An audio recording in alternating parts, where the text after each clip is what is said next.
The president was hardly visible as he departed for his weekend retreat at Camp David. He left it to his spokesperson in a statement to reiterate that he does not regret his decision. An orderly drawdown is the phrase the administration is sticking with. And yet, on the ground in Afghanistan, the white flag of the Taliban and images which show that every assumption made by the Americans was wrong. From all corners of the country, videos emerging which show the scale and speed of the Taliban advance. This is Kandahar in the south. Support here for the Taliban is strongest, and on a US military vehicle they celebrated. At a base in Herat in the far west, fighters seized Afghan military equipment. And in Logar province, just south of the capital, the Taliban released a whole jail of prisoners.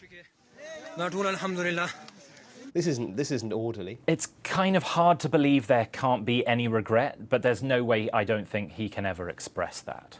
I think President Biden was elected into office in part to begin to withdraw from the so-called forever wars. And just listen to the president a month ago. Is a Taliban takeover of Afghanistan now inevitable? No, it is not. It's taken just 4 weeks for that statement to be proved so spectacularly and alarmingly wrong. It was Donald Trump's policy to pull the troops out. Joe Biden adopted the commitment, believing it would play well with voters here. But the reality, thousands of miles away, is now on him. The president and his advisors had gambled that the Taliban would stick to commitments not to let al-Qaeda and other terror groups return. Already, that's looking like wishful thinking. Doug London is a former CIA operations officer and the US counterterrorism chief covering Afghanistan. The Taliban and al-Qaeda, he says, are literally intermarried.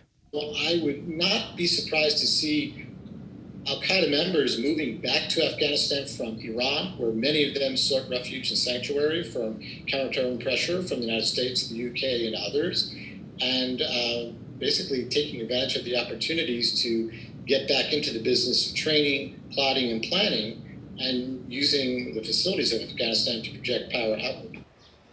Under the calmness of the Kabul skyline, the fear and sense of betrayal cannot be overstated.